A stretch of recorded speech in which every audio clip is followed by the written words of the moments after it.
Welcome back to my channel. இன்றைக்கி வந்து நம்ம ஒரு சூப்பரான ரெசிபி தான் பார்க்க போகிறோம். Chicken biryani recipe. இன்றைக்கி வந்து நான் ஒரு 1.5 கிலோ சிக்கன் எடுத்திருக்கேன். 1.5 கிலோ சிக்கனும் 1 கிலோ அரிசியும் வந்து நான் எடுத்திருக்கேன். இது வந்து மேக்ஸிமம் எப்படின்னா ஒரு நல்லா சாப்பிட்றவங்கன்னு பார்த்தீங்கன்னா ஒரு 8லேருந்து ஒரு 9 பேர் சாப்பிட்லாம். ஸோ இதை வாங்க நம்ம எப்படி பண்ணுறதுன்னு நான் வந்து சொல்லிக் கொடுக்குறேன். இப்போ இதுக்கு வந்துட்டு நான் ஒரு 150லேருந்து 200 கிராம் வந்து ஆயில் வந்து ஊற்றிருக்கேன். இதில் வந்துட்டு நார்மலாக நம்ம எப்போவுமே வந்து ஞாபகம் வச்சுக்கிறது என்னென்னா பட்டையும் ஏலக்காய் கிராம்பு லவங்கம் இது வந்து நமக்கு ஞாபகம் வச்சுக்கோங்க. பிரிஞ்சி இலை வந்து உங்களுக்கு ஆப்ஷன் தான். பிரிஞ்சி இலை உங்களுக்கு அவ்வளோவா நீட் கிடையாது.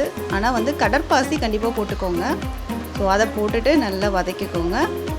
வதக்கிட்டு இதில் ஆனியன் வந்து நான் ஒரு 9லேருந்து 10 ஆனியன் எடுத்திருக்கேன். Medium size onion. நீங்கள் அதை வந்து நல்லா போட்டு இதில் ஆனியன் வதக்கிறதுல தான் மெயினு. ஸோ நல்லா சிம்மில் வச்சோ இல்லை ஹையில் வச்சு வதக்குறீங்கன்னா பக்கத்துலேயே நின்று வதக்குங்க.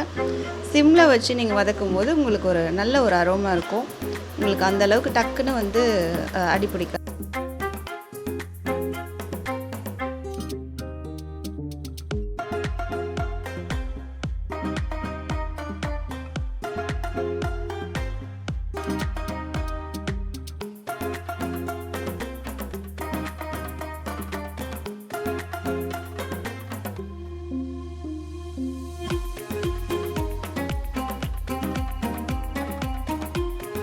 நான் சிம்லேயே வச்சு தான் வதக்குறேன். அது கடாயோட அந்த பாத்திரத்துக்கு கீழே பாருங்கள், ஒரு இது கூட பிடிச்சிருக்காது. ஸோ இந்த மாதிரி இருந்தால் தான் எங்களுக்கு பிடிக்கும். ஸோ அதனால் வந்துட்டு சிம்லேயே வச்சு தான் நான் வதக்கிட்டுருக்கேன். கொஞ்சம் கண்டிப்பாக லேட் ஆகும். ஆனியன் ஃப்ரை பண்ணுறதுக்குள்ளே நமக்கு கொஞ்சம் கஷ்டமாக தான் இருக்கும். பட் இருந்தாலும் நீங்கள் வந்து சிம்மில் வச்சு வதக்கும் போது ஒரு நல்ல ஒரு அரோமா இருக்கும். ஸோ அதனால் ட்ரை பண்ணி பாருங்கள். இல்லை ஹை ஃப்ளேமில் வச்சு கிட்டவே நின்று நீங்கள் வதக்குறதுனாலும் ஓகே தான். வெங்காயம் நல்லா வதங்கிடுச்சு. இப்போ வந்து நீங்கள் இஞ்சி பூண்டு விழுது போட்டுக்கணும். இஞ்சி வந்து எப்போவுமே பிரியாணிக்கு வந்து அதிகமாக தான் போடணும். அந்த இஞ்சி தான் நமக்கு ஒரு ஃப்ளேவர் கொடுக்கும். இங்கே 1 கேஜி நான் பண்ணுறேன். ஸோ வந்து நான் ஒரு 80 கிராம் இஞ்சியும் 50 கிராம் பூண்டும் எடுத்திருக்கேன்.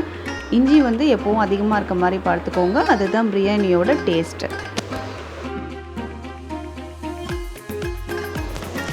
இப்போது நல்லா வெங்காயம் வதங்கிருச்சு. இஞ்சி பூண்டு பேஸ்ட்டும் அந்த பச்சை வாசனைலாம் நல்லா போயிடுச்சு. ஸோ நல்லா வதக்கிக்கோங்க.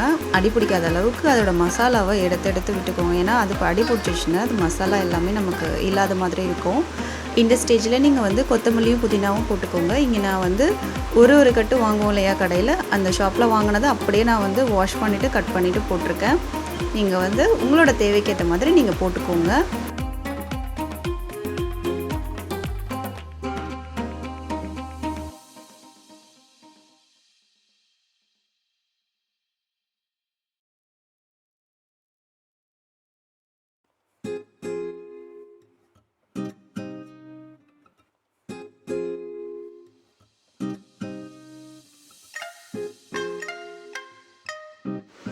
இந்த ஸ்டேஜில் நீங்கள் தக்காளி போட்டுக்கலாம். தக்காளி வந்து நான் மீடியம் சைஸ் தக்காளி வந்து ஒரு 6 எடுத்திருக்கேன்.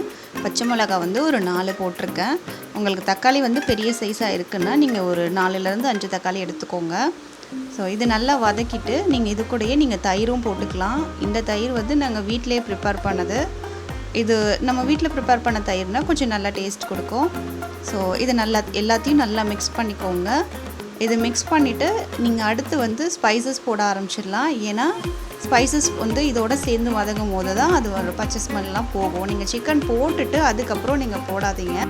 ஸ்பைசஸ் வந்து நான் வந்து காஷ்மீரி சில்லி பவுடரும் பிரியாணி பவுடரும் போட்டிருக்கேன். காஷ்மீரி சில்லின்னு வந்து நம்ம நார்மலாக வந்து சூப்பர் மார்க்கெட்ஸில் நார்மல் ஷாப்பில் வந்து கிடைக்கும். அதை வாங்கி நீங்கள் பவுட்ரு பண்ணி வச்சுக்கோங்க. அது பிரியாணிக்கு மட்டும் நீங்கள் கூட வச்சுக்கலாம். வெறும் சில்லி பவுட்ரு மட்டும்தான் போடணும். மல்லித்தூளோட சேர்த்து அரைச்சதை போட்டுறாதீங்க, டேஸ்ட்டு நல்லா இருக்காது. காஷ்மீரி சில்லி பவுட்ரு வந்து நான் இங்கே 3 ஸ்பூன் போட்டிருக்கேன். பிரியாணி பவுட்ருன்னு நான் தனியாக ப்ரிப்பேர் பண்ணி வச்சுருக்கேன். அது வந்து ஒரு 3 ஸ்பூன் போட்டிருக்கேன். ஸோ நீங்கள் பிரியாணி மசாலா வந்து நார்மலாக ஷாப்பில் வந்துட்டு கம்பெனி பிராண்டட் இருக்குது. நீங்கள் அது கூட வாங்கி யூஸ் பண்ணிக்கலாம். வீட்டில் அரைச்சி வச்சுக்கிட்டால் கொஞ்சம் நல்லாயிருக்கும். அந்த பவுடர் வேணும், ரெசிபி வேணும்னாலும் சொல்லுங்கள், நான் அதை தனியாக வந்து போஸ்ட் பண்ணுறேன். கொஞ்சமாக தண்ணி ஊற்றி சிக்கனை வந்து வேக வச்சுக்கோங்க. நான் இங்கே வந்துட்டு நான் அரிசியை வந்து தனியாக பாயில் பண்ணி தான் போட போகிறேன். ஸோ நீங்கள் வந்து தண்ணி ஊற்றி அரிசி அதிலே போடுறீங்க அப்படின்னா, இப்போ 1 கிளாஸ் அரிசி பிரியாணி அரிசி எடுத்துக்கிறீங்கன்னா 1.5 கிளாஸ் வந்து தண்ணி வச்சுக்கோங்க. அந்த அளவு இப்போ தண்ணியை வந்து அளந்து நீங்கள் ஊற்றிடணும். நல்லா தண்ணி கொதிச்சதுக்கப்புறம் நீங்கள் அரிசியை போடுங்க. நான் இங்கே வந்துட்டு அரிசியை வந்து தனியாக வேக வச்சிட போகிறேன். வேக வைக்கிறதுக்கு 2 ஏலக்காய், இந்த லவங்கம், ஒரு பட்டை போட்டு அந்த தண்ணியில் வந்து கொதிக்க வச்சுட்டு அரிசியை போட்டு ஒரு கொதி தான். அரிசி வந்து 1 பாதியமாக தான் வெந்திருக்கணும். வெந்ததுக்கப்புறம் அந்த அரிசியை வந்து நான் இந்த கிரேவியில் போட்டுருவேன். கிரேவியில் வந்து போட்டோன்னா தண்ணி வந்து உங்களுக்கு வந்து டவுட் ஆகும் எவ்வளோ ஊற்றணும் அப்படின்ட்டு. நீங்கள் வந்து பார்த்துக்கோங்க. இப்போ அந்த அரிசி வந்து முங்குற அளவுக்கு கொஞ்சமாக தண்ணி ஊற்றிக்கோங்க. ரொம்ப ஊற்றிடாதீங்க, அரிசி வந்து நல்லா இருக்காது, குழஞ்சிரும். பார்த்தீங்கன்னா பூவாக இருக்குது பார்த்தீங்களா? 20 மினிட்ஸ் நீங்கள் தம் கட்டிடுங்க. இந்த மூடி போட்டு நான் அப்படியே தான் தம் போடுவேன். எக்ஸ்ட்ரா கிளாத்தோ எதுவுமே நான் வைக்க மாட்டேன். இது பாருங்கள், நல்ல உதிரியாக இருக்குது. ஸோ இந்த இதுதான் வந்து கரெக்டான பக்குவம். ஸோ 20 மினிட்ஸ் நீங்கள் தம் வச்சுட்டு அதுக்கப்புறம் ஆஃப் பண்ணிடுங்க. ஆஃப் பண்ணிவிட்டு கொஞ்சம் நேரம் ஒரு 10 மினிட்ஸ் வந்து மூடி போட்டு வைங்க. அப்போ தான் இந்த பூவாக அரிசி வந்து வரும் உங்களுக்கு. கண்டிப்பாக அதை செஞ்சு பாருங்கள் ஃப்ரெண்ட்ஸ். உங்களுக்கு கண்டிப்பாக பிடிச்சிருக்குன்னு நினைக்கிறேன் இந்த வீடியோ. பிடிச்சிருந்தா லைக் பண்ணுங்கள், ஷேர் பண்ணுங்கள், சப்ஸ்கிரைப் பண்ணுங்கள் என்னோடய சேனலுக்கு. தேங்க்ஸ் ஃபார் வாட்சிங்.